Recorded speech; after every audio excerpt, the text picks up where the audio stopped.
Uh-oh. I um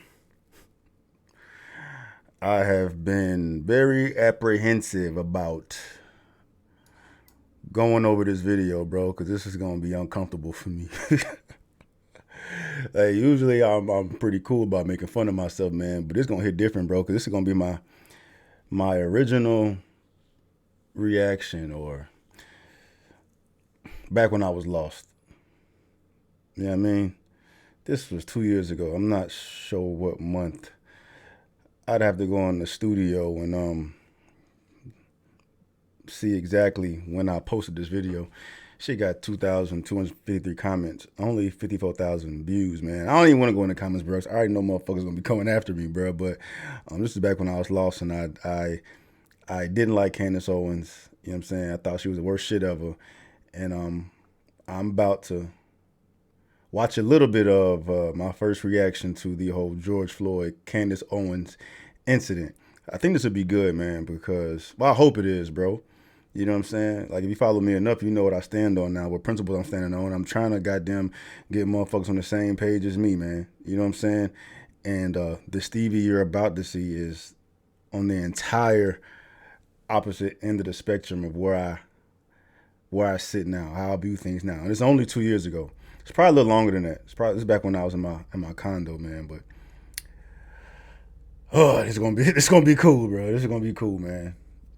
You can see the growth, and yeah. All right, let's do it. Let go. Hello, Facebook family. I have decided to do this video. It has been weighing very heavily on my heart and on my mind as well. And it was something that I wanted to say early on, but there were so many emotions and so much pressure for me to go with the popular opinion about who George Floyd was. And sometimes it can be difficult when there are just so many external pressures to say what you believe. And this was an instance where I felt like my silence would have been better in the beginning. But the more that I think about it, I realize that we are being sold a lot of lies, and at the detriment to the Black community, at the detriment to the white community, and at the detriment to America as a whole. So I want to come out and say that I do not support George Floyd and the media depiction of him as a martyr for Black America. I'm going to explain why, and I hope that some of you guys will understand where I'm coming from. See, I feel the need to step in and say something right there, but I'm going to let her explain this point. I just don't want to forget because this video is long. I have spent a considerable amount of time reading a lot of Black authors that I think are some of the most brilliant Black Americans breathing. Walter Williams, Shelby Steele, Thomas Sowell, and I recently came across something that was an idea that was planted into my head by Shelby Steele, and it has been something that I cannot forget. It is something that will stick with me for the rest of my life. And it is something that I hope for the Black Americans that are watching will stick with you for the rest of your life. Shelby Steele said that the Black community is unique from other communities. Our culture is unique from other communities because we are the only community that caters to the bottom denominator of our society. Now, let me explain what that means. It means to say that not every Black American is a criminal, not every Black American is committing crimes, but we are unique in that we are the only people that fight and scream and demand support and justice for the people in our community that are up to no good. You would be hard pressed to find, a Jewish person who has spent 5 stints in prison, who commits a crime and dies while committing a crime, and that the Jewish people champion and demand justice for. You will be hard pressed to find this in white America. You'll be hard pressed to find this even in Latino America. If there is a person that is spent multiple times in prison, you are not going to see a bunch of Latinos coming out demanding justice for this person, even if, and I want to be very clear, what I'm saying is not any defense for Derek Chauvin. I hope Derek Chauvin gets the justice that he deserves to be, implemented upon him, and that the family of George Floyd deserves justice for the way that he died. But I also am not going to accept the narrative that this is the best the Black community has to offer. For whatever reason, it has become fashionable fashionable over the last 5 or 6 years for us to turn criminals into heroes overnight. And it is something that I find to be... All right. She's blending too many topics here at once. So she's contradicting herself. I mean, she hasn't finished her statement, but I gotta express this out. And if she ends up, answering my questions about this, then okay. She says she does not support George Floyd and how black people are using him as a martyr, or that he's an actual martyr in this. And from everything that I've read, or I've learned about this, and that I've seen, and it's just talked to and discussed, like where has that narrative been pushed out that he's a martyr? It's not about him being a martyr. A martyr is someone who was like, tortured or killed based on their beliefs or what have you. But a martyr is like someone who voluntarily does that as a stance against his beliefs being persecuted. Everybody's just upset that George Floyd was yet another black man that the police unjustly killed. So, like, she contradicted herself, saying that, black people are the only people that will like kick, scream, and fight in support of like the bottom of the barrel of our people. And she said Jews don't do that, Hispanics don't do that. Like if there's a criminal, they're not gonna get all crazy over somebody being killed. But that idea and what's being pushed are entirely separate. Like if George Floyd was out in the streets engaging in criminal activity that was likely to result in him dying or someone dying, no one would be pressed on this issue. But that wasn't the case. Like George Floyd died the way he died on camera. And she said, like, I hope George Floyd family gets the justice that they seek. She hopes the cops get charged or whatever is going to happen with that. But then she says she's not going to accept the narrative that George Floyd is a martyr. But no, who's pushing that agenda that he's some type of martyr, that we're praising him as an individual? This has nothing to do George Floyd as an individual. Some people may have like experiences, encounters with him and try to push that agenda across, but that tends to happen in big situations like this. Everybody wants to put their fingers and stuff, but for all intents and purposes, the reason why this idea has reached the entire world is not just black people in support of this. It's black, whites, Hispanics, Jews, different parts of the country are promoting this movement because what happened was wrong and it happens too much. That's why the whole Black Lives Matter, because this tends to happen too much. It has nothing to do with George Floyd as an individual. It's what his death represented as a whole, and people are just tired of it. You see where I was? That wasn't as bad as I thought it was going to be, though.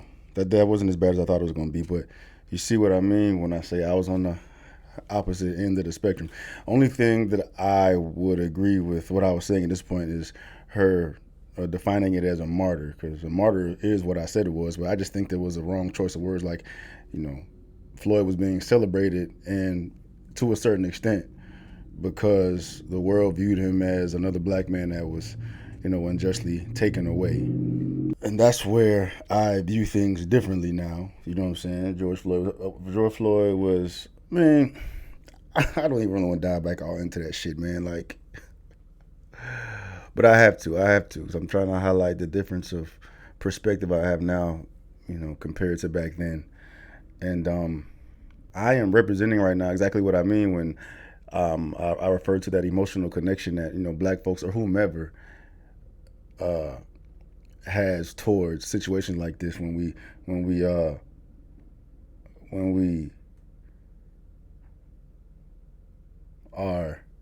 blinded by the victim mentality, right? George Floyd is yet another black man to be taken away. And I don't want to dive into the reasons why I feel like that's invalid as well, because there's reasons for black men's lives being taken away more than anybody else, man. It's a multi-varied analysis. Like I continue to say that shit over and over and over and over again, man. Not saying that it was right that George Floyd's life was taken away, man, but his life was to a certain extent championed because there's this narrative that black folks have a target on their backs. But at the same time, black men make up 6% of the population here in America, but are responsible for 50% of the homicides. You know what I'm saying? They never provide the whole picture of what's going on, and that's a lot of information I lacked at this point. My entire perspective only came from an emotional connection of what I thought was being given to me, and based off the information that is fed to me through the media, right?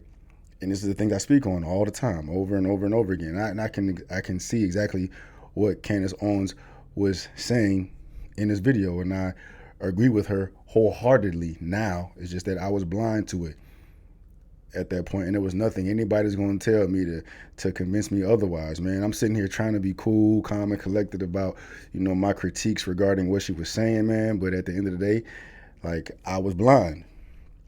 The veil was over my eyes, and I couldn't see what was actually going on, man. And that's where most black folks sit, man. You need the entire picture. And then, but even with that, if you ain't ready for the entire picture, you will ignore the entire picture, because you're going to base your whole stance on how you feel about things.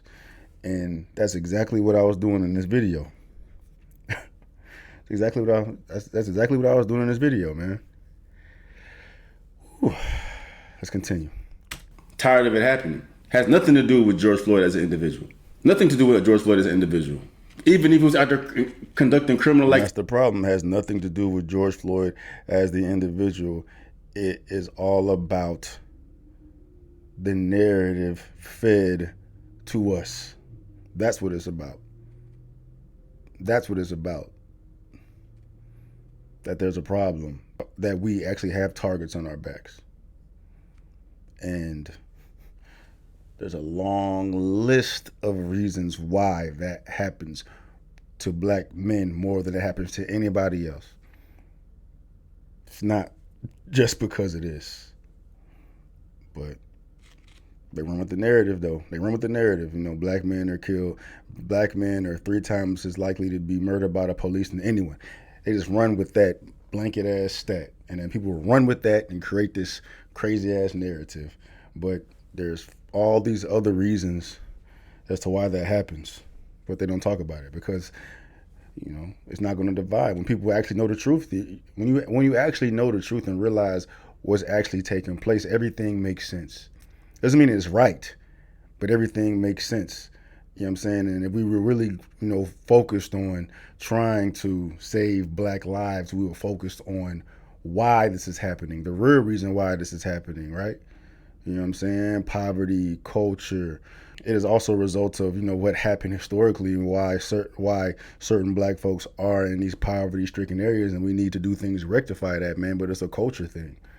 It has nothing to do with just man being black, because, there's all black folks having problems. You got, all types of different tones of darker skin migrating here to America all the time that do not struggle with these issues. It's a culture thing. And that's what we need to focus on, bro. But they don't want us to know that. They just want us to feel like we're targeted because of this, because they can divide it. They can divide us, monetize us, and keep us focused on the shit that don't fucking matter, while they can, continue sucking us dry. Everybody, black, white, Hispanic, women, men, everybody. Activity. That doesn't mean he deserved to die. And she just said she supports that. Or she supports her family getting the justice. But what about George Floyd? What about his justice? He didn't deserve to die. Despite what he was doing or what they claimed that he was doing or whatever he did in the past, he didn't deserve to die at that point. Like her trying to express black people only are so pressed to push the bottom of the barrel. Like I don't feel like what she's trying to express relates to what's happening right now, because we're not supporting George Floyd as the individual. It's what happened to him represents as a whole. And what his death represented as a whole is nothing. Nothing, right? I mean, it's like big picture. It was a result of everything that went on, the fucking drugs in his body and in the knee on the back of his neck or back of wherever you sit with that, man. It was a collection of things that resulted in his death. And it was terrible. It shouldn't have fucking happened, right? But this situation needs to be addressed individually and not magnified into what it turned into, which resulted in things like BLM exploiting everybody, getting paid all this fucking money, doing what the fuck they was doing, bro. You see, like, not an isolated event. It's a bunch of events that have resulted into this huge, enormous snowball that we're trying to break down. Yeah, the media making this snowball to fucking hypnotize us and distract us. That's what the fuck it is. You know what I mean? So I hope I did a good job trying to explain that. And we are 12 minutes in. Yeah, I mean, I don't need to see this whole thing, bro. It's already 20 minutes in, bro. It's gonna be more of the same. If y'all want me to watch more of it, I will, man. But that's just more to like show y'all where I was. A lot of y'all know where I was, man. And hey, YouTube has, you know, allowed me to grow exponentially in a really, really quick amount of time, man. When I got outside of my black struggle box, like I said in my last video, my biggest issue today as a black man. I made a video about that. If you haven't seen it, go check it out. But yeah, I was in my little black victimhood mentality box in this shit and didn't know no better. I didn't feel like I was a victim, but I definitely was playing that victim card. You know what I mean? Saw that shit happen to George Floyd. Damn, you look what happens to us. We can't do shit. We can't get right. You know what I'm saying? And all that does is, make myself look like a fucking victim. And I'm not a fucking victim. I'm not a fucking victim. I take that as a slight. You know what I'm saying? And when you talk like this, everybody else looks at you like you're a fucking victim, knowing that you blind to it. You know what I mean? If a motherfucker was to tell me I'm a victim during that time, I'm ready to fight. Like, I ain't no fucking victim, dog, but that's how I'm looking, like a fucking victim. Yeah. But yeah, this was cool. This was cool, man. I hope y'all enjoyed that, or at least provided you a little more context or background of why I say the things I say now, and why I see things the way I see things. I was not always this way. It's a newer, more refreshing, freer type of space I'm in right now, and I'm trying to gather as many people, not gather, but show people it, bro, because once you hear it, dog, you know what I mean, it's a whole lot better. It's a whole lot better. Anyway, man,